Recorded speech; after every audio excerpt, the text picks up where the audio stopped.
ตามการบอกเราตามการเสนอทางเจ้าภาพเนาะให้ทางประเทศประธานได้ครับพูดว่ามื้อนี้เป็นทางมื้อสันปดีมื้อสีบรรโซมื้อประกอบวัดดาเป็นงานวิบากพระมงคลระหว่างเท้าบุญปอนศิริศักดิ์และนางนิตอาลีพวงสวรรค์ผู้เป็นลูกและหลานชายผู้เป็นลูกและหลานสาวพิธีสู่ขวัญซึ่งได้จัดขึ้นที่เงินเจ้าเศร้าบ้านโมกแก้วเมืองเจ้าเพชรแควงลูกประบาในมือแห่งเป็นคำแห่ง6 คำขอโทษขอไปเดือน7พศ2569ซึ่งตรงกับวันเสาร์วันที่6มิถุนายน2026ทางเพลงมายังบรรณาเขตประธานมันจะเป็นทางสุภาพบุรุษสุภาพสตรีอาชีมาห่วงในงานวิวาห์ของคุณในวันนี้เนาะตามการบอกเราตามการเสนอทางเจ้าภาพเนาะให้ทางประเทศประธานได้ครับพูดว่ามื้อนี้เป็นทางมื้อสันปดีมื้อสีบรรโซมื้อประกอบวัดดาเป็นงานวิวาห์พระมงคลระหว่างเท้าบุญปอนศิริศักดิ์และนางนิตอาลีพวงสวรรค์ผู้เป็นลูกและหลานชายผู้เป็นลูกและหลานสาวจากนั้นแล้วพวกเขาทั้งสองเนาะกถือว่าได้มีการโค้งข้ามกันกถือว่าเป็นเวลาโดนนานกันพอสมควรเนาะมาฮอนวันนี้จึงได้ห้างหากันเกียมจึงได้สมทบประสานกับทางเจ้าภาพทางโซ่เดือดโซ่ไฟตกลงปรงใจให้ดีเป็นเอกภาพนัดมือนัดอย่างเอาเป็นวันนี้ก็แล้วกันเนาะจากนั้น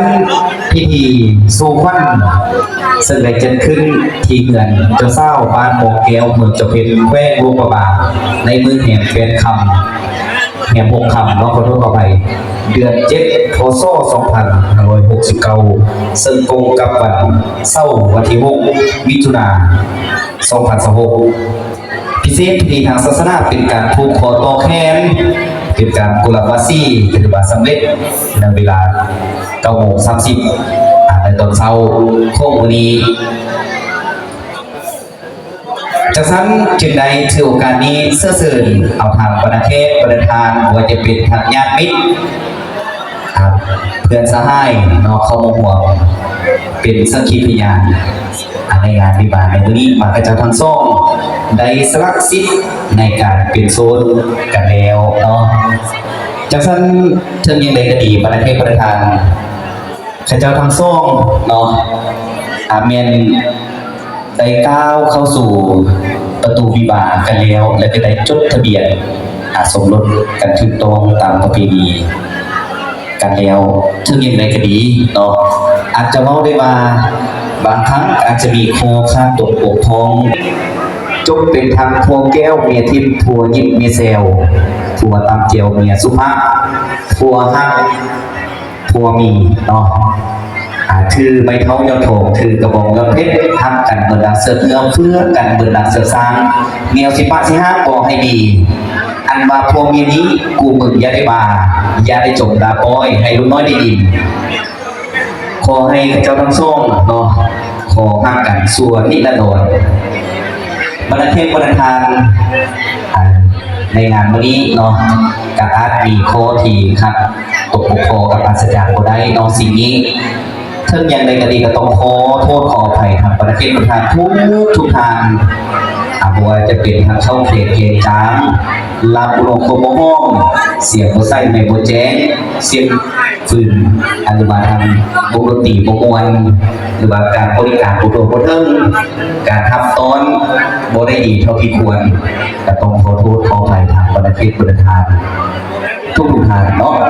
ท้ายนี้กับขออุตส่าห์ให้พรให้ทำประเทศประธานจงมีทางสุขภาพแข็งแรงปรารถนาสิ่งใดกับโคให้ได้สิ่งนั้นให้ร่ำให้รวยผู้ที่เป็นพนักงานกับโคให้ได้สั่งได้ตำแหน่งได้เป็นหัวหน้าผู้ทำการค้าขายกับโคให้ซื้อได้ขายม่านซื้อมือนี้ขายมือแรงซื้อมือนี้ขายมืออื่นซื้อเทือกขายเพลงขยายกิจการจากบ้านเป็นเมืองจากเมืองเป็นแขวงจากแขวงเป็นประเทศเนาะ อันแล้วก็ถือว่าการกล่าวเปิดผีของเราแล้วก็กล่าวคำว่าของเราทั้งหมดในวันนี้ทั้งหมดเวลานี้ก็ถือว่าใกล้จะสิ้นสุดลงไปกันแล้วเนาะส่วนต่อไปนี้ข้ออันยานิเสริญทางเจ้าเจ้าเศร้าพบด้วยทางบรรณาเขตบรรณทานแล้วก็พบด้วยทางเจ้าคุณลูกตาเสื้อเซินเอาทางบรรณาเขตบรรณทานห้ามประทานอาหารเที่ยงนับแต่เวลานี้เป็นต้นไปขอเซิน